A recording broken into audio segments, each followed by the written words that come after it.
Est-ce que vous êtes bien installés les uns les autres?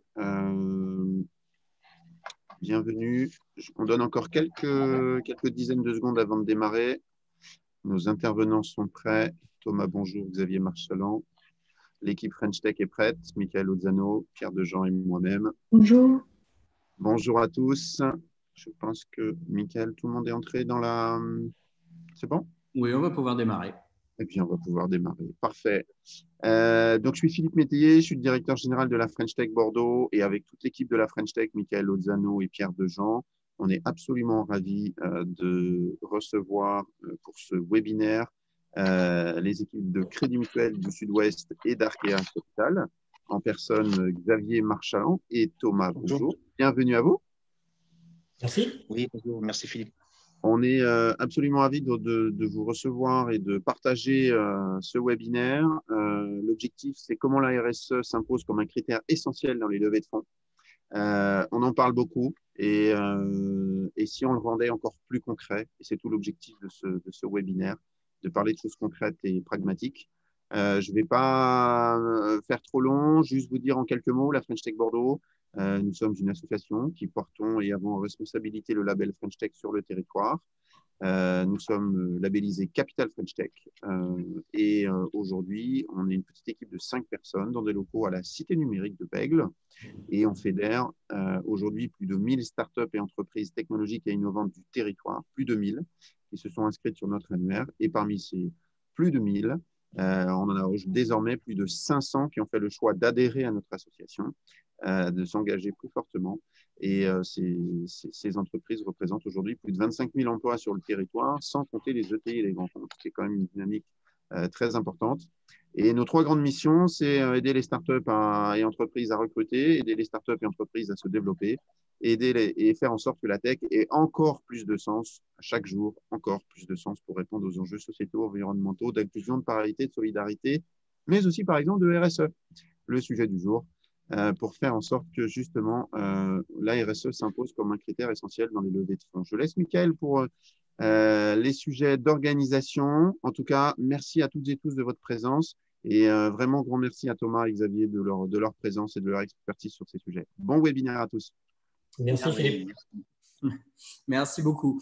Alors, je ne vais pas prendre beaucoup de temps, je vous le promets. Je voudrais simplement, avant de donner la parole à Thomas et à Xavier, poser un petit cadre technique sur ce webinaire qui est enregistré. Donc déjà, je réponds à la première question qui va être déposée sur le chat avec un tout petit peu d'anticipation. Oui, il est enregistré et oui, vous pourrez consulter les replays sur notre chaîne YouTube. Donnez-nous quelques heures simplement pour le remettre en forme et le télécharger. Vous pourrez évidemment le consulter à partir de demain probablement sur notre chaîne YouTube.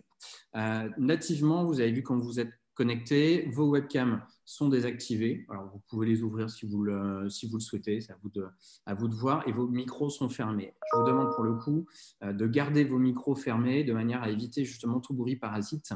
Il y a un outil dans Zoom qui s'appelle Dialoguer ou Converser, suivant la version que vous avez. Vous cliquez sur ce petit bouton qui est en bas de votre écran. Vous allez avoir un panneau qui va s'afficher sur la droite et qui va vous permettre de saisir vos questions. Xavier et Thomas vont pouvoir y répondre ou directement durant le webinaire, où on les gardera sur la dernière séquence, on va dire. On prévoit un petit temps de questions-réponses au bout d'une trentaine de minutes pour que vous puissiez échanger de manière peut-être un petit peu plus libre. Voilà, je ne vais pas m'apesantir plus longtemps que ça. Vous n'êtes pas là pour m'écouter, mais pour écouter Thomas et Xavier. Donc, je leur laisse la parole et je balance les slides dès à présent. Très bon webinaire à toutes et à tous. Oui, merci Michael. Moi, je prends rapidement la parole. Je me présente. Je suis donc Xavier Marchalan, responsable du marché des professionnels au CMSO. Lorsque nous avons entamé ensemble cette réflexion, j'ai eu effectivement l'idée d'inviter Thomas Bonjour, chargé d'affaires innovation Arkea Capital, Pour présenter rapidement le CMSO est une fédération du groupe Crédit Mutuel Arkéa, au même titre que le Crédit Mutuel de Bretagne, un groupe qui est composé de ces deux fédérations, mais également d'un ensemble d'entités, de structures, de filiales qui orientent, qui manœuvrent autour des métiers de la finance, de la banque, des services, de l'assurance. Et c'est à ce titre que donc Arkéa Capital en est une belle composante. Thomas Bonjour va donc intervenir puisqu'il est spécialisé notamment dans cette thématique. Merci de ta présence, Thomas. Je te laisse la parole. Merci Xavier, super. Donc effectivement, écoutez, ravi d'être là pour discuter avec vous. L'idée, c'est effectivement de vous présenter un peu ce qu'on fait chez Arkéa Capital et notamment sur le fonds We Positive Invest. Et ensuite, on discutera un petit peu de ce que fait un fonds à impact. Effectivement, We Positive Invest est un fonds d'impact.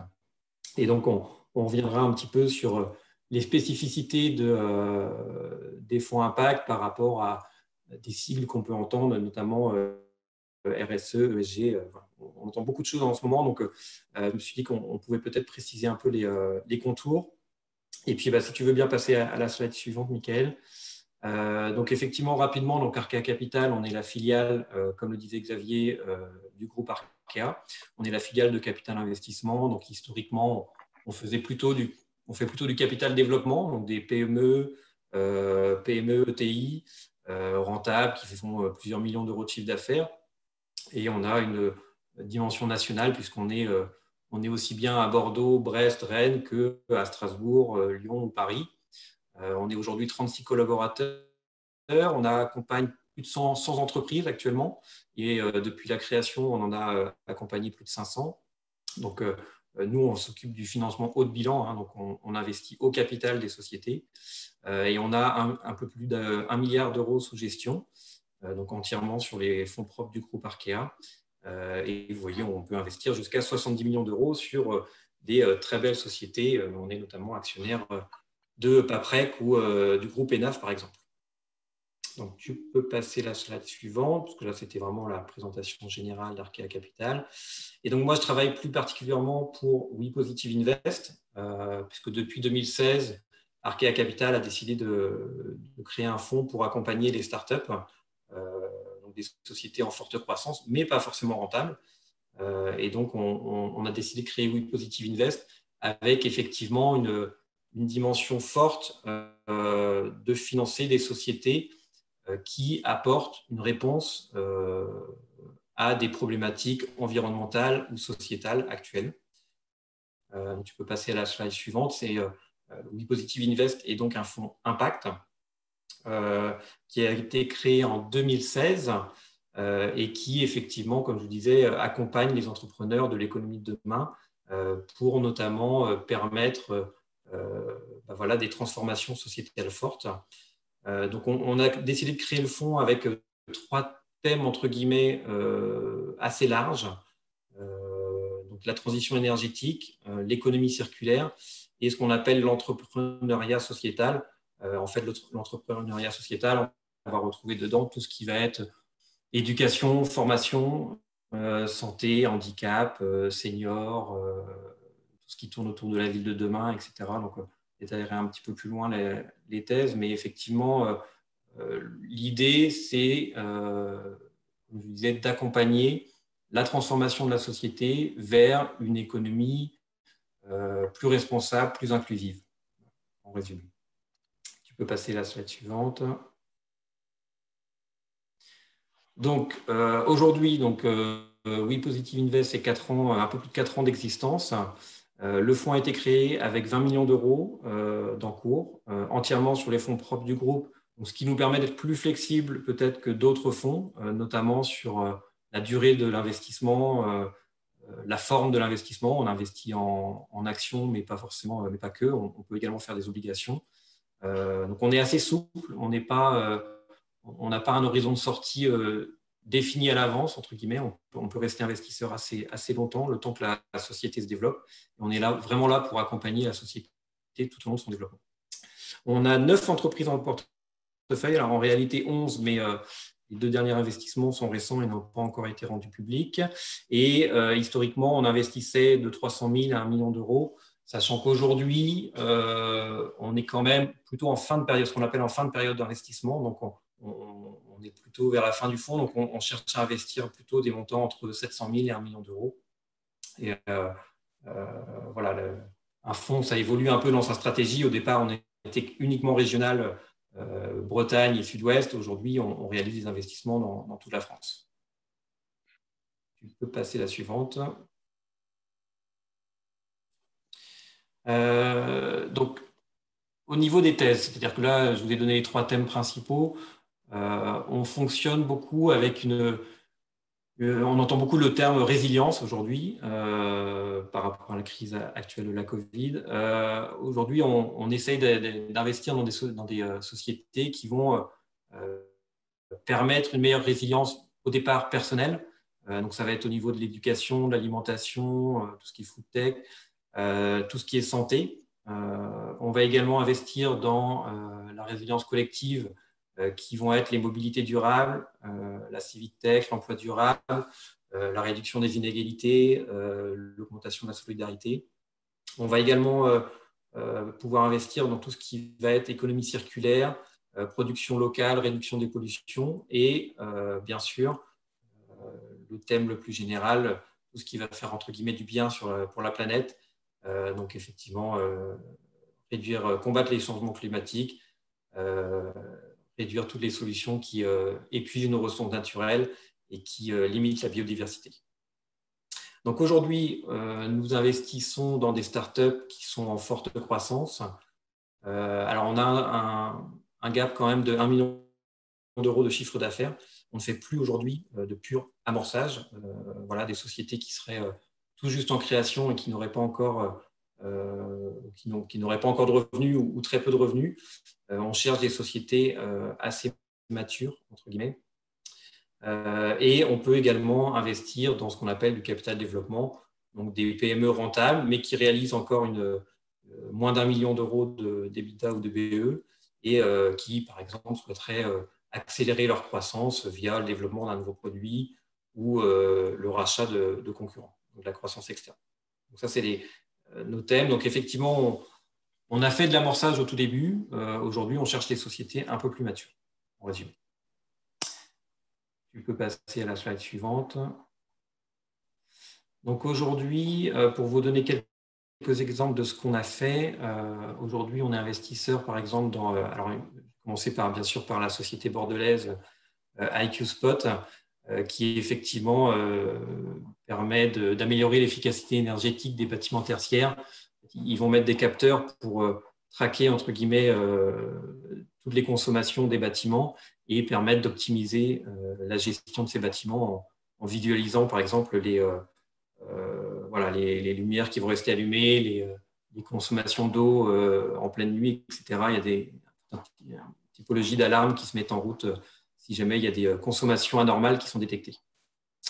On est également chez Cosinergie qui permet aux particuliers d'organiser la rénovation énergétique de leur logement.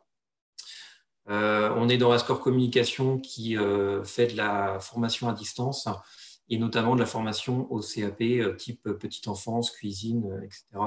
et qui permettent de se reconvertir plus facilement. Algopaint, c'est une peinture biosourcée à base d'algues, sans solvant chimique.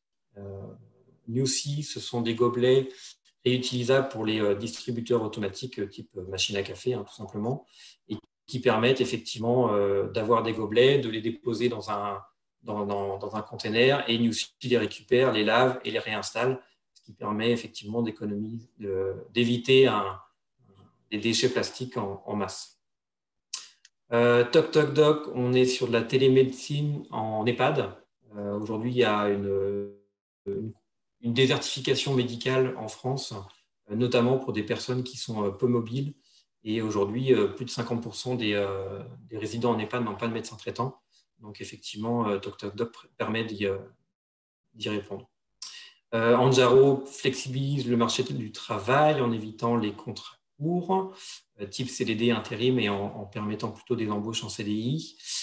Et Phoenix est une société qui est dans l'anti-gaspillage alimentaire et qui fait le lien, entre guillemets, entre la grande distribution et les associations de dons alimentaires. En fait, ils organisent toute la partie gestion des LC courtes, gestion du don pour les grandes surfaces type Leclerc, Intermarché, Casino. Voilà pour quelques exemples de ce qu'on a fait. Tu peux passer à la suivante. Et donc, après cette présentation un peu de ce qu'on fait chez We Positive Invest, je voulais vous parler un peu de la notion d'impact qui effectivement n'a pas de définition officielle claire, entre guillemets, puisque c'est une notion qui existe maintenant depuis quelques années, mais qui a du mal un peu à avoir un consensus, entre guillemets. Et voilà, je voulais vous partager un petit peu ce que nous, on entend par un fonds impact.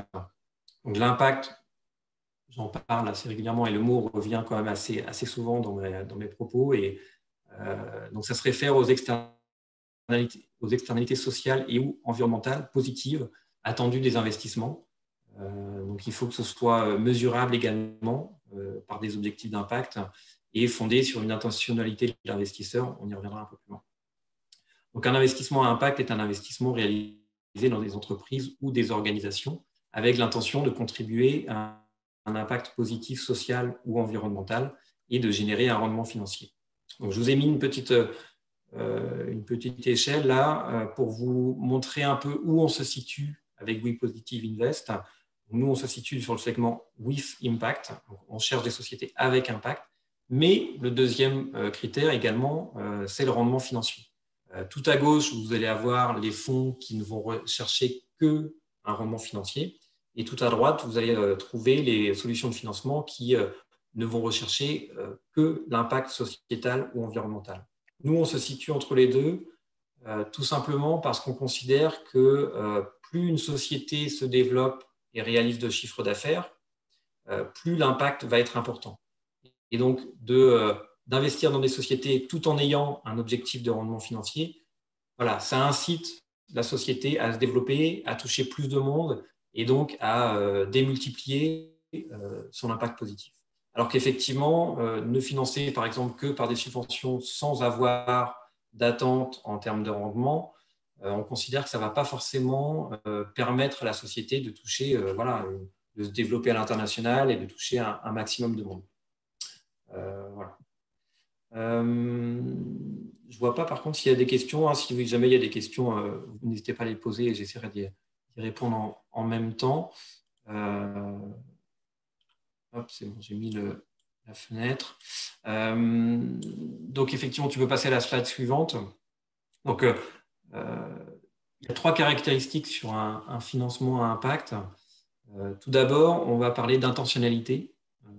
Nous, notre intention, c'est de financer des startups à impact, mais il faut également que l'entrepreneur ou les fondateurs aient également dans l'intentionnalité de générer un impact. C'est-à-dire qu'il faut que la société développe un produit qui réponde directement à un objectif de développement durable. C'est un aspect qui est assez important. Alors, je vais vous parler des trois caractéristiques. On n'a pas toujours les 3 caractéristiques très claires et de manière très évidente. C'est assez difficile de trouver une société qui réponde aux 3 de manière à 150%. Mais on essaye de trouver des sociétés qui, effectivement, ont été créées pour répondre à un enjeu. C'est-à-dire que quelqu'un qui créerait un produit et qui se rendrait compte a posteriori, tiens, c'est pas mal, en plus, ça me permet de répondre à tel enjeu. C'est pas vraiment ce qu'on cherche. Nous, on cherche vraiment à ce qu'il y ait une intentionnalité dans l'activité de la société de répondre à un enjeu. Donc, je vous ai remis les objectifs de développement durable. Voilà, on se base sur, entre guillemets, les références sur le secteur qui sont les ODD des Nations Unies, où effectivement, qui sont quand même assez larges. Hein. Il y a 17 secteurs avec des sous-catégories à l'intérieur. Je vous invite à aller voir le site des Nations Unies qui est très bien fait sur ce domaine-là et qui va regrouper effectivement les thèmes, les grands thèmes entre guillemets qui ont été identifiés comme réduire la pauvreté, faim zéro, bonne santé, bien-être, éducation, voilà, mais ça va être également énergie propre, tout ce qui va favoriser la vie aquatique, vie terrestre, réduire les inégalités. Enfin voilà, c'est quand même assez large, mais effectivement, il faut que la start-up réponde à un de ces enjeux ou de ces sous-catégories pour qu'on puisse y investir. Tu peux passer la suivante. Donc ça, c'était le premier critère, donc c'est l'intentionnalité. Ensuite, on va avoir une notion d'additionnalité, c'est-à-dire qu'il faut que notre investissement permette de maximiser ou d'augmenter l'impact de la société. On ne pourra pas investir dans une société, par exemple, qui a peut-être une activité à impact, mais qui souhaite développer un nouveau produit qui, lui, ne va pas apporter d'impact supplémentaire. D'accord ? Après, de base, généralement, lorsqu'on investit typiquement quelques millions d'euros dans une société, forcément, c'est pour qu'elle augmente son chiffre d'affaires. Si elle augmente son chiffre d'affaires, elle va accroître l'impact net généré. Mais effectivement, c'est quand même quelque chose qu'on doit regarder. Et effectivement, nous, en tant que fonds, on essaye d'avoir le maximum d'additionnalité par les fonds qu'on apporte financiers, mais également par notre soutien, entre guillemets, aux décisions stratégiques, aux réflexions que peut avoir la société. Et on va essayer d'apporter notre expertise sur comment maximiser l'impact généré. Et bien sûr, cet apport doit être quantifiable. Voilà, c'est bien beau de le dire, mais encore faut-il pouvoir le mesurer. Et c'est notamment en lien avec la troisième caractéristique de la notion d'impact. Tu peux passer à la suivante, où effectivement, la troisième caractéristique, c'est qu'il faut que l'impact soit mesurable. Des fois, on a un petit peu de mal à le mesurer, puisque il y a des choses qui sont assez évidentes dans l'impact quand une société, par exemple, voilà, permet d'installer des centrales solaires. C'est assez évident que c'est quelque chose dans l'impact, mais voilà, sur certaines sociétés, on peut avoir du mal à identifier des critères, des indicateurs clairs qui permettent de mesurer l'impact de la société et du coup l'additionnalité qu'on va lui apporter en l'aidant à se développer. Donc, on parle beaucoup, nous, d'analyse de cycle de vie des produits aussi. Si vous êtes une solution à impact, c'est intéressant pour les investisseurs que vous ayez réalisé une analyse de cycle de vie, puisque effectivement, on va chercher quand même des fois assez loin la notion d'impact et des solutions qui, a priori, sont très positives pour l'environnement ou la société. Quand on les regarde de près, des fois, on peut être bloqué puisque, par exemple, la solution, pour être développée, pour être fabriquée, va nécessiter des ressources qui sont peu présentes dans le monde. Et, entre guillemets, on se dit, si on développe cette solution, mais qu'à l'inverse, ça appauvrit la ressource naturelle de base, ça peut poser des soucis. Donc, c'est vrai que faire une analyse de cycle de vie des produits, ça peut être intéressant. Alors, si vous êtes un logiciel, c'est pas forcément nécessaire, mais si vous développez un produit biologique, par exemple, c'est intéressant de savoir d'où viennent les produits que vous utilisez et s'ils sont, entre guillemets, en nombre suffisant.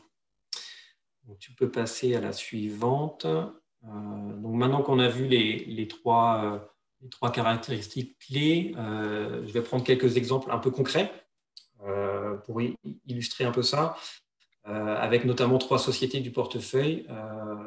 Newsea, pour rappel, ce sont des gobelets réutilisables pour les machines à café. Donc, tout simplement, l'enjeu, c'est les 5 milliards de gobelets plastiques qui sont aujourd'hui jetés en France par an.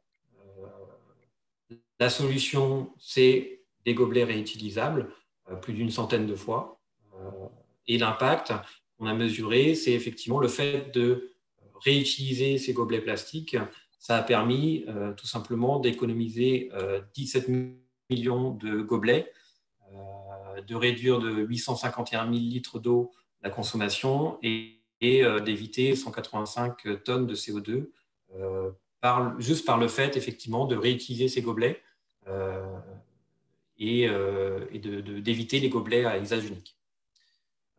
Toc, toc, doc. Donc, l'enjeu, c'est effectivement 50% des résidents en EHPAD qui n'ont pas de médecin traitant. Hein, c'est la désertification médicale. La solution, c'est un service de téléconsultation assez simple, opéré dans les EHPAD directement par les infirmiers et qui permettent aux résidents d'avoir une consultation avec un médecin généraliste ou un médecin spécialiste. Et là, la mesure a effectivement été assez simple, avec tout simplement le nombre de résidents qui sont couverts par un service de téléconsultation. Après, ça, ce sont juste des exemples. Après, il y a d'autres critères qu'on a mis en place avec le nombre, par exemple, de téléconsultations effectuées par le service. Sur Phoenix, donc l'enjeu, c'est tout simplement le gaspillage alimentaire. Aujourd'hui, c'est 10 millions de tonnes de déchets pour 16 milliards de valeur en France par an. La réglementation actuelle permet d'y répondre en partie, mais il y a encore pas mal de chemin à faire. Donc aujourd'hui, Phoenix permet de valoriser les produits en date limite courte et donc de permettre à la grande surface qui auparavant n'avait pas d'intérêt à donner, puisqu'effectivement, entre guillemets, c'était plus simple pour elle de jeter directement dans des bennes. On a tous vu des images de bennes remplies à ras-bord en sortie de grande surface. Et effectivement, aujourd'hui, avec la réglementation qui permet de récupérer tout simplement un crédit d'impôt lorsque la grande surface donne une partie de ses produits, Phoenix permet de faire le lien entre ces associations, la grande distribution, de permettre à la grande distribution également, à la grande surface, d'organiser ce système de dons. Et je ne sais pas si vous avez vu, il y a des bacs maintenant avec des offres promotionnelles sur des dates courtes. C'est Phoenix qui organise tout ça. Et effectivement, en termes de métriques, c'est 44 millions de repas sauvés depuis sa création, plus de 99 000 tonnes de CO2 évitées et 22 000 tonnes de nourriture, entre guillemets, qui, au lieu de se retrouver dans une benne aspergée en plus de produits chimiques pour éviter que les bennes soient pillées, c'est 22 000 tonnes de nourriture qui ont été sauvées. Donc ça, c'est pour vous illustrer un petit peu ce qu'on recherche. D'abord, il faut qu'il y ait un enjeu fort en France ou à l'international. Ensuite, il faut qu'il y ait une solution qui réponde de manière claire et intentionnelle. Et ensuite, il faut qu'on puisse mesurer ces différents impacts dans la durée. Voilà, tu peux passer à la suivante, Mickaël. Alors là, je vous ai mis c'est pour vous montrer, entre guillemets, si vous êtes en levée de fonds, c'est un process qui est assez complexe et dur pour vous, entrepreneurs. C'est pour vous montrer, effectivement, nous, notre regard de fond, c'est-à-dire qu'on reçoit aujourd'hui beaucoup de dossiers, malheureusement pour peu d'élus. Donc là, c'est pour vous faire passer le message que ce n'est pas parce que votre solution n'est pas bonne mais on a tout un tas de critères et c'est difficile, entre guillemets, de remplir toutes les cases. Et aujourd'hui, depuis la création de We Positive Invest, on a par exemple reçu 878 dossiers pour aujourd'hui 11 investissements, 9 affichés, mais 11 réalisés.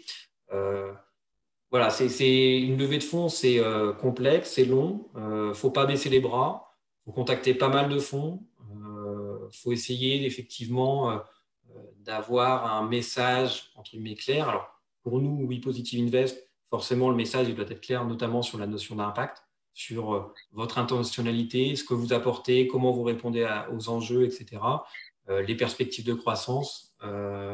Un des critères qu'on regarde effectivement le plus attentivement, c'est bien sûr l'équipe, c'est vous, c'est effectivement votre parcours, c'est votre vision, entre guillemets. Donc effectivement, ne soyez pas, entre guillemets, frustrés que ça prenne du temps et que effectivement vous avez beaucoup de réponses négatives. Hein. C'est comme pour des embauches ou des choses comme ça, il y a beaucoup de réponses négatives, mais entre guillemets, il suffit d'une positive pour que ça réussisse. Donc, il ne faut pas se démobiliser, mais tous les fonds sont limités, entre guillemets, en termes de nombre d'investissements. Donc, voilà, c'était juste pour vous faire passer le message que, effectivement, malheureusement, je dis bien malheureusement. On aimerait bien financer beaucoup plus de dossiers et beaucoup plus simplement. Mais voilà, on est obligé de faire un tri et ce tri est assez, quand même assez important. Donc voilà, pour vous passer le message.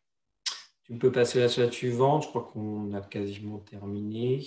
Donc, oui, Positive Invest, c'est 4 personnes.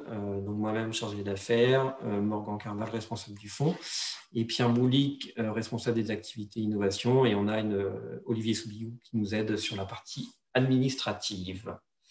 Voilà pour la présentation. J'ai essayé de faire assez vite et de tenir le timing de 25-30 minutes accordé. Je suis disponible pour toutes les questions que vous pouvez avoir, que ce soit sur l'impact ou sur les fonds d'investissement, les levées de fonds, etc. Si vous voulez ouvrir un peu le sujet, il n'y a pas de souci, je suis là pour ça. Allez, on en arrive aux questions. Est-ce que quelqu'un va commencer? C'est toujours traditionnellement la première, la plus longue à arriver. N'hésitez pas à ouvrir votre micro pour la poser ou la déposer dans l'outil chat comme vous le souhaitez. Et je vois qu'il y a Pierre qui piaffe d'impatience là. Ouais, moi j'en ai une. C'est pour ça. Vas-y Pierre.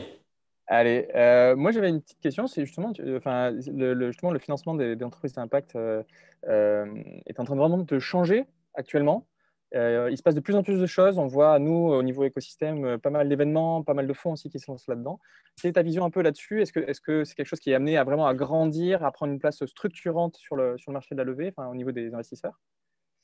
Et voilà, c'est ma première question. Je pense que c'est… alors, en 2016, on était assez précurseurs. Il y avait peut-être il y avait moins d'une dizaine de fonds d'impact. Je pense que c'est en lien avec la mutation un peu de la société, de la façon de penser des gens. Et effectivement, voilà, aujourd'hui, il n'y a pas une journée où on ne voit pas dans les médias quelque chose qui tourne autour de l'écologie, de la RSE, de l'ESG. Entre guillemets, aujourd'hui, les gens veulent que leur épargne ait un sens. Donc voilà, ça va avec tout. Hein. On consomme un peu plus local quand on fait ses courses. On cherche des solutions un peu moins énergivores. Voilà, je pense que c'est la mutation de la société et voilà, a enclenché un peu ce phénomène. Les épargnants veulent plus d'impact dans leurs investissements et non pas uniquement du rendement financier.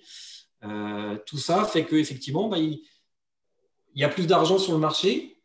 Cet argent-là se dirige vers des investissements un peu plus responsables. Alors effectivement, il y a aujourd'hui beaucoup de fonds, ce qu'on appelle ESG ou ISR. C'est des fonds qui vont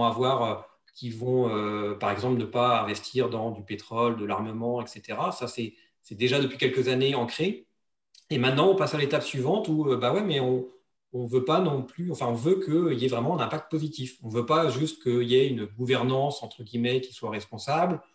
On ne veut pas que la société, oui, elle trie un peu ses déchets, elle éteint les imprimantes le soir, etc. Maintenant, on veut passer à l'étape supplémentaire, c'est-à-dire qu'on veut qu'il y ait des sociétés qui apportent une réelle solution à des problématiques environnementales, à la lutte des inégalités, à la fin de la pauvreté dans le monde, etc. On veut, voilà. Donc, tout ça fait qu'il y a de plus en plus d'argent qui arrive sur le marché et puis forcément, il y a de plus en plus de fonds qui se créent et donc tout un écosystème qui se développe autour avec des événements qui sont uniquement sur l'impact, ce qui était encore 4-5 ans, ce qui n'existait pas. Donc, je pense que c'est avec la mutation de la société et entre guillemets, tant mieux, quoi. Et j'espère que ça va continuer encore longtemps.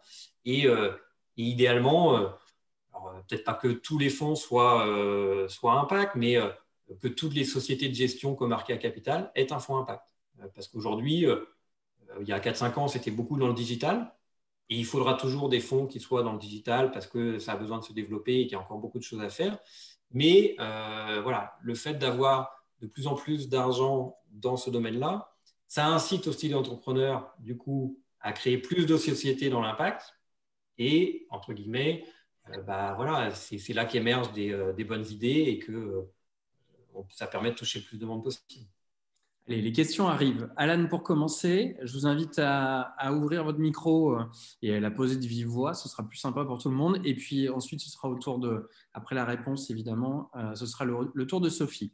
Alan, pour commencer. Oui, bonjour à tous. alors moi, ma question, c'était par rapport aux outils qu'on pouvait mettre en place pour une entreprise qui, justement, n'avait pas de produit physique. Est-ce qu'il y a vraiment des outils à privilégier pour justement, aller plus dans une transition basée sur la RSE, justement? Bien sûr. Alors, par exemple, si je comprends bien la question, c'est effectivement, vous n'avez pas de produit physique, vous êtes uniquement en ligne, mais par contre, vous avez besoin d'outils. Et en fait, il y a des outils qui sont plus ou moins effectivement, alors des outils, des logiciels, entre guillemets, il y a des outils qui sont moins énergivores, entre guillemets. Donc, il y a toute une... Ça, c'est pareil, ça se développe pas mal. C'est tout ce qu'on appelle les logiciels no-code ou low-code, qui effectivement permettent d'avoir une utilisation un peu plus raisonnée des data centers, qui sont effectivement pas forcément des... Alors aujourd'hui, on parle beaucoup de la digitalisation de l'économie, mais là, on parle d'externalités négatives, c'est que ça nécessite beaucoup de data centers qui sont très énergivores. Alors, il commence à y avoir des offres de data centers verts, entre guillemets, qui vont être couplés, par exemple, à de l'énergie hydraulique, etc.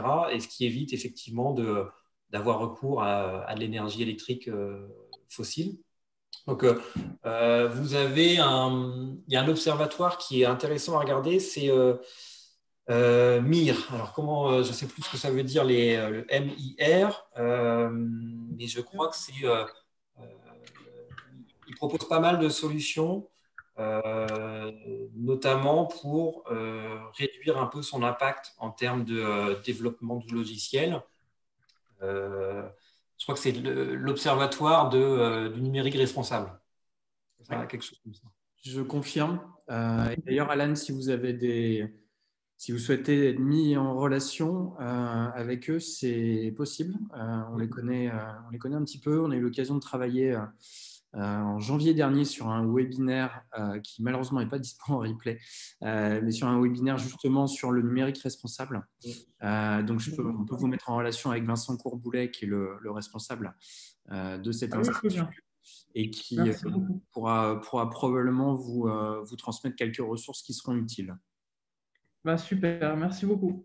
Mettez-moi votre mail dans le chat et je vous mise en relation dans le cours de l'après-midi. D'accord, merci beaucoup, c'est gentil. Et merci pour votre réponse, Thomas, c'était très intéressant. Sophie, pardon. Non, mais il y a beaucoup de solutions qui se développent, comme on disait, c'est un peu dans l'air du temps, donc il y a beaucoup de choses qui commencent à se développer. Et je vous incite à regarder aussi tout ce qui est data center un peu vert. Il y a des choses sympas qui commencent à émerger. Et entre guillemets, plus il y a des utilisateurs qui les utilisent, plus ils se développent et plus il y en aura. Et ça fait ça fait un cercle vertueux. En complément de la réponse de Thomas, Alan, vous pouvez aussi vous rapprocher de quelques acteurs bordelais qui sont assez impliqués sur le sujet. Je pense à Shirley Jagle, par exemple, de Keros Agency, qui est très impliqué dans l'éco-conception numérique, pour le coup, qui a notamment développé une sorte de WordPress qui effectivement a un impact environnemental très faible. Donc, ça peut être des pistes aussi à creuser, mais on pourra en discuter ultérieurement. Sophie, à vous. Bonjour, merci pour la présentation de ce webinaire. Je suis consultante finance au sein d'un cabinet qui s'appelle Peregrine. Donc, nous accompagnons des entreprises, des PME, des startups. Donc, à la vue finalement de nos interventions, forcément, nous sommes obligés d'être sensibilisés à la RSE, puisque ça fait quand même maintenant à peu près 4-5 ans où on ressent bien que c'est un sujet qui est quand même de plus en plus présent. Alors, il me semble, et je me trompe peut-être, que d'ici 2-3 ans, les notes qu'on pourrait attribuer aux entreprises qui sont pro-RSE ou pas vont déterminer sans doute les taux d'emprunt et des banques. Et je pense qu'on va d'ici peu arriver à ce mode de fonctionnement. Donc, forcément, la question va être aujourd'hui, de quelle manière pouvons-nous finalement accompagner ces startups, ces sociétés pour être prêts le moment venu, parce qu'on voit bien que ça va faire partie demain des véritables enjeux et des leviers économiques. Effectivement. Alors, sur la partie RSE, effectivement, on va voir des choses, entre guillemets, qui aujourd'hui étaient plutôt sur la base du volontariat, devenir des choses un peu plus obligatoires.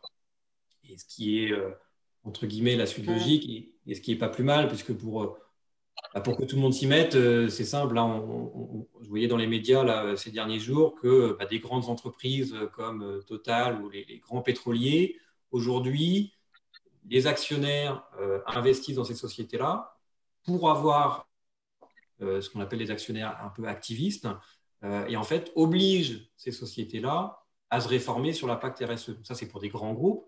Mais après, effectivement, aujourd'hui déjà, nous, chez Arkéa Banqueur Entreprise Institutionnelle, sur la banque entreprise, on a également déjà des prêts à impact. C'est-à-dire que selon effectivement les pratiques que vous allez avoir en termes de RSE, vous allez avoir un taux qui sera plus faible. J'imagine que la prochaine étape… Ça se pratique déjà alors. Ça se pratique déjà, tout à fait. Et à mon avis, dans quelques années, ce sera… les critères RSE sont ceux-là, vous avez tel taux, si vous ne les appliquez pas, vous avez un surplus. Là, on va dire c'est plutôt incitatif, c'est voilà, mettez des choses en place dans votre société et on vous fait une réduction. À mon avis, l'étape suivante, ce sera attention, si vous n'avez pas mis ça en place, on va vous faire payer plus cher. Vous aurez une pénalité. Ouais. La question, c'est comment faire, entre guillemets, il n'y a pas une seule méthode, c'est-à-dire qu'il y a des choses assez évidentes. Voilà, il suffit de se renseigner un peu sur la RSE et on sait que oui, il faut une égalité, par exemple, de traitement homme-femme, il faut intéresser les salariés au niveau du résultat, il faut traiter ses déchets comme il faut, etc. Donc, il y a des choses, entre guillemets, qui peuvent être mises en place assez facilement. Après, il y a des cabinets qui sont spécialisés aussi là-dedans, des cabinets pour des sociétés qui peuvent… nous, on travaille avec plusieurs cabinets et en fait… sur la partie, sur les entreprises qui ont plusieurs millions d'euros de chiffre d'affaires, mais elles ont les moyens de se payer un cabinet. Et voilà, mais bon, pour des petites entreprises, c'est peut-être un peu plus compliqué. Donc là, il faut déjà commencer à le faire en se renseignant par soi-même. Et puis, participer à des webinaires sur la RSE, etc., qui vous donnent quelques données. Mais sinon, il y a une offre de cabinets et d'expertise qui commence à se créer aussi sur le domaine. Oui, forcément. Une des premières choses, sur ces enjeux. Une des premières mesures qui peut être prise, c'est tout simplement de nommer en interne un salarié référent de la RSE. Alors, il ne fera pas que ça, mais c'est en plus de son boulot, c'est de lui dire, voilà, tu vas être chargé de la RSE dans l'entreprise, et puis c'est de me faire des propositions sur telle ou telle mesure qu'on peut mettre en place, etc., etc. À partir du moment où le sujet devient… entre guillemets, inscrite dans l'organisation de la société, forcément, elle va s'améliorer. Par contre, si on se dit, oui, la RSE, j'en fais un peu, mais on verra ça le moment venu, à ce moment-là, le moment venu, il y aura pas mal de boulot à faire. Il vaut mieux y aller par étapes. Plus vite que prévu, oui. Ouais, et effectivement, y aller par étapes. Et je pense qu'une des premières mesures toutes simples à mettre en place, c'est tout simplement d'inscrire ça dans la fiche de mission d'un salarié. Et de l'intéresser, entre guillemets, en dire, voilà… une de tes missions, c'est de faire qu'on s'améliore sur le thème de la RSE. Et ça va être, au début, c'est des petites mesures, et puis petit à petit, en se développant, ça prend un peu plus d'ampleur. Merci beaucoup. De rien, Sophie. Merci pour la question. Rémi, à vous. Oui, bonjour. Bonjour, Rémi. Je voulais avoir un petit renseignement en fait, sur les critères de sélection sur la partie RSE.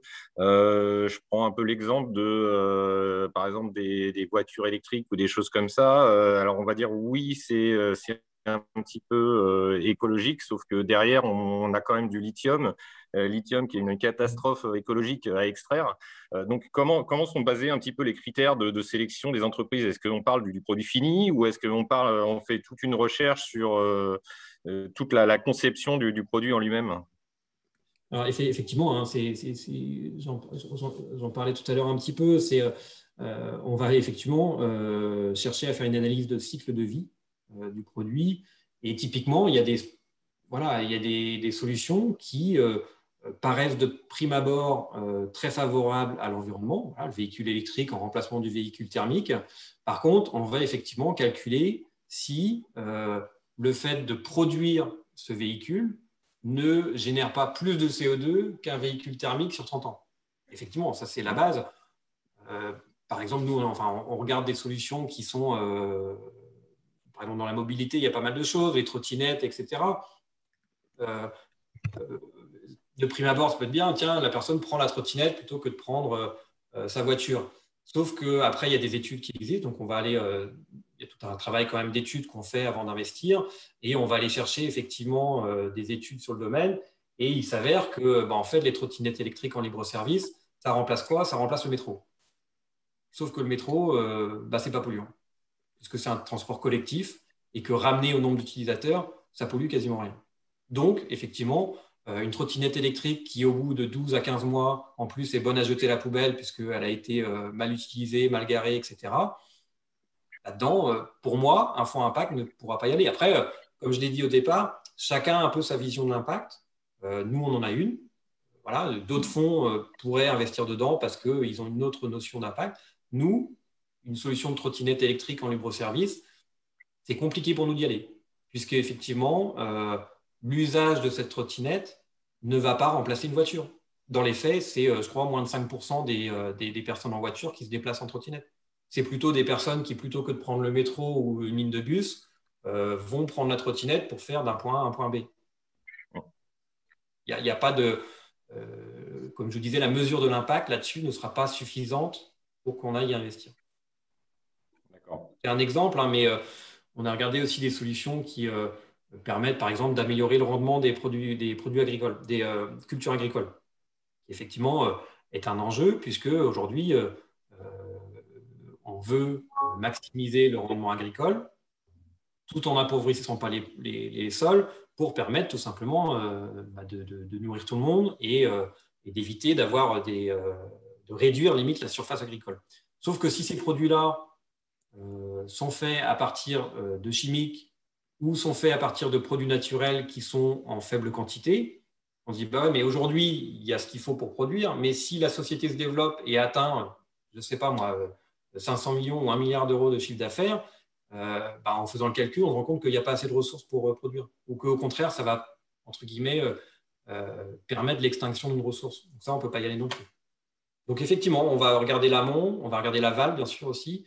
C'est-à-dire qu'un produit qui ne pollue pas pour le fabriquer, si jamais son recyclage, par exemple, pose problème, ça va être compliqué aussi. D'accord. Donc oui, c'est quelque chose qu'on regarde. Ouais. Ok, parfait, merci. Est-ce qu'il reste d'autres questions? C'est pas timide. Voilà, on a peut-être déjà répondu à pas mal d'entre elles. Quelqu'une? Moi, juste une petite question, Xavier. Michael. Oui, non, c'était par rapport en fait à un des critères, on l'a bien vu, c'est la mesure de l'impact. Et la mesure de l'impact, moi, je me posais la question spontanément de savoir comment mesurer cet impact. Est-ce que c'était finalement des ressources internes? Vous travaillez avec des cabinets, des consultants, vous travaillez aussi en collaboration avec les porteurs du projet pour justement mesurer cet impact et vérifier notamment l'ambition, je dirais, l'ambition du projet dans cette perspective. Alors, nous, on a fait le choix, on commence à travailler avec des ressources un peu externes. Ça nous arrive de faire, par exemple, un audit ESG de la société. Auparavant, et c'est quelque chose d'ailleurs qui se démocratise un peu, auparavant, lorsqu'on passe en phase finale, entre guillemets, d'investissement, une fois qu'on a quand même pas mal discuté avec les dirigeants, etc., on lance toute une phase d'audit, audit finance et audit juridique. Ça, c'était la base depuis des années. Ça, voilà, il y a tout un tas de cabinets, EY, Price, tout ça, qui s'occupent de ça et qui vont creuser. Et depuis quelques temps, il y a pas mal de cabinets, comme on parlait, qui se spécialisent dans l'ESG et qui peuvent éventuellement faire des audits sur cette partie-là et éventuellement préconiser quelques indicateurs. Après, nous, l'idéal, c'est quand même l'entrepreneur qui connaît sa société, à partir du moment où il a eu une intentionnalité de répondre à un enjeu, à la limite, c'est lui qui connaît le mieux les indicateurs. C'est lui qui, en plus, il sait quelles données il peut avoir assez facilement dans sa société. Après, c'est l'idéal quand vous allez voir un fonds, si vous allez voir un fonds d'impact, c'est justement d'avoir déjà des indicateurs.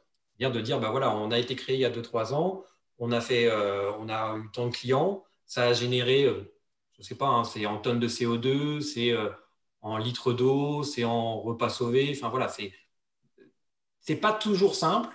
Donc généralement, on y réfléchit. Nous, de notre côté, l'entrepreneur y réfléchit et on essaye de faire se rejoindre les choses. Mais j'avoue que c'est pas toujours simple. Il y a des choses qui sont un peu en zone grise où effectivement, on n'aura pas une mesure de l'impact quantitative, claire, nette, précise ou aussi bien qu'on veut.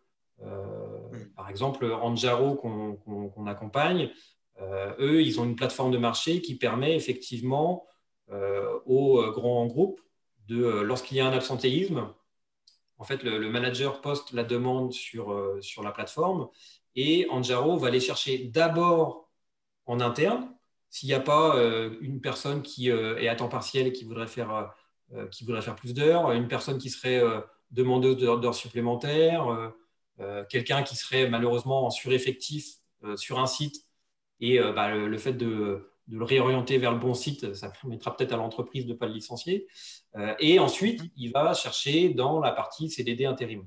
Donc effectivement, mais là, par exemple, c'est un bon exemple. L'indicateur n'est pas très clair parce que nous, l'enjeu, c'est de diminuer le recours aux contrats courts. Il faut trouver le bon indicateur qui permette de dire, bah oui, mais Anjaro a permis, par exemple, d'embaucher 15 CDI dans l'année ou 300. Et ça, c'est une donnée que l'entreprise n'a pas forcément à sa disposition. C'est plutôt ses clients qui les ont. Et il faut que les clients le communiquent à Anjaro, qu'ils nous le communiquent. Donc, voilà, ce n'est pas toujours simple, cette notion de mesure d'impact. Voilà. Donc voilà, il y a des fois, c'est assez évident et des fois, il faut chercher un peu, il faut se creuser la tête. Ok, merci. Merci Thomas. Hier, tu avais une question peut-être? Oui, moi j'ai une petite dernière question. Ma question, c'était avec quel fonds vous travaillez le plus régulièrement en fait, sur vos tours? Et une deuxième petite, c'est est-ce que ça vous arrive aussi de lead des tours? Oui, c'est vrai que je ne l'ai pas précisé. Alors, pour répondre à la deuxième question déjà, on fait le tout. On peut être leader, suiveur. C'est-à-dire que sur un tour de 2-3 millions d'euros, on peut être leader ou co-leader, pas de souci. Sur des tours plus importants où la société lève 6, 7, 8 millions d'euros, forcément, comme on n'investit que 1 million, on va plutôt être suiveur, mais on n'a pas de... On a fait un peu des deux, donc il n'y a pas de problème. On est assez souple, hein, comme je disais, que ce soit en type d'investissement, en durée d'investissement, en leader, suiveur, on peut faire un peu de tout, il n'y a pas de souci. Et sur la première, c'est un peu... on n'a pas de philosophie là-dessus, on peut investir avec n'importe quel fonds. Il y en a qu'on connaît un peu mieux. Alors forcément, comme on est plutôt, Arkea étant plutôt en Bretagne et Sud-Ouest, on connaît pas mal les fonds régionaux. Voilà, Unixo pour Crédit Agricole ou Go Capital ou des choses comme ça. On a des bonnes relations avec eux. On se connaît bien. Donc forcément, c'est plus facile quand on se connaît. Après, ça nous est arrivé aussi sur des tours un peu plus importants, de travailler avec du Idinvest ou BPI. Voilà. On n'a pas de philosophie, sachant que, entre guillemets, ça va aussi dépendre de l'activité de la société. C'est-à-dire qu'une société qui est dans le logiciel, on aimerait bien avoir un leader qui a une spécialisation dans le logiciel. Parce qu'effectivement, nous, on ne va pas être spécialiste. Nous, on est spécialiste de l'impact.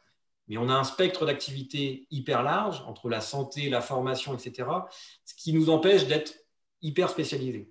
Donc, par exemple, si c'est une solution B2C avec beaucoup de marketing, on préférera un fonds qui a une grosse expérience dans le B2C et le marketing. Parce qu'effectivement, lui, il pourra checker un peu cette donnée-là. Et un fonds qui est, je ne sais pas moi, très dans l'industriel, par exemple, on préférera un fonds industriel, puisqu'on n'est pas expert dans ce domaine-là. On évite d'avoir 3 fonds à impact à côté de nous, parce que sinon, on va se focus que sur l'impact et pas sur le business. Merci. S'il n'y a pas d'autres questions de dernière minute, je vous propose de conclure maintenant. Une précision que je vais apporter, et la deuxième sera apportée par Pierre. Rapidement, avant de remercier évidemment nos deux intervenants, rappelez qu'avec le Crédit Mutuel du Sud-Ouest et avec Xavier et ses équipes, on propose tous les mois des rendez-vous individuels pour les startups ou plus largement pour les entreprises innovantes qui ont des interrogations, notamment sur le financement bancaire, sur le financement de l'innovation de manière plus large. Donc, prochain rendez-vous, prochaine permanence de CMSO, ce sera le 16 juin. Je mets de suite sur l'outil chat d'ailleurs le lien direct pour prendre rendez-vous. De tête, il doit rester 1 ou 2 créneaux. Donc pour rencontrer en rendez-vous individuel Xavier ou un membre de son équipe, donc vraiment pour parler du financement de l'innovation. Ce sont des rendez-vous individuels qu'on lieu en visio dans l'immédiat, qu'on espère remettre en place en rendez-vous physique assez rapidement dans nos locaux. Donc c'est une possibilité qui est offerte via la plateforme French Tech Central. Voilà, pour ma part, c'est tout ce que je voulais dire. Pierre, un mot peut-être rapidement sur Meet Your VC cet après-midi. Oui, bien sûr, puisque là, en fait, vous assistez à la première partie du Meet Your VC avec justement We Positive Invest et RKA Capital. La deuxième partie, c'est cet après-midi pour Thomas, un programme assez chargé avec 5 rendez-vous avec des entreprises donc, adhérentes de la French Tech Bordeaux. Et donc, on reproduit cette opération ce mois-ci, le 24 juin, avec Otium Capital. Et donc, ce sera Guillaume Rostand qui sera présent pour vous présenter ce fonds-là et vous rencontrer également l'après-midi. Donc, on renouvelle l'expérience comme chaque mois. Voilà. Je précise que Meet Your VC est un service qui est réservé aux adhérents de l'association French Tech Bordeaux. Philippe l'a dit tout à l'heure, on a passé récemment le cap des 500. Donc si vous n'êtes pas encore adhérent mais que vous voulez bénéficier de ce service, c'est évidemment encore possible. Vous pouvez adhérer en ligne sur notre site. Par contre, les rendez-vous individuels, pour le coup, avec Xavier et le Crédit Mutuel, sont ouverts à tous, évidemment. Il vous suffit d'aller sur la plateforme et de réserver un créneau. Merci beaucoup, Thomas. Merci beaucoup, Xavier, pour votre temps. Merci à vous de l'invitation. Qui est manifestement, si j'en crois les commentaires sur l'outil de chat, a été prisé, ma foi. Évidemment, Pierre et moi sommes à disposition, je vais mettre mon mail d'ailleurs de suite, sont à disposition pour aller plus loin si nécessaire, faire de la mise en relation. N'hésitez pas, Pierre vient de mettre son mail, moi aussi, donc si on peut vous appuyer d'une manière ou d'une autre, n'hésitez surtout pas à faire appel à nous. Très bonne journée à toutes et à tous, très bon rendez-vous à toi Thomas en particulier cet après-midi. Rendez-vous. Je peux faire dans le job, donc c'est parfait. Bon, et rendez-vous dès demain pour un nouveau webinaire avec la French Tech Bordeaux. Cette fois-ci, on parlera de la sécurisation de vos contrats internationaux. Et c'est un webinaire qui est organisé à 11h avec Delcad. Donc, il est encore possible de s'inscrire pendant encore quelques heures. Donc, foncez sur notre site si le sujet vous intéresse et que vous avez des perspectives de développement à l'étranger.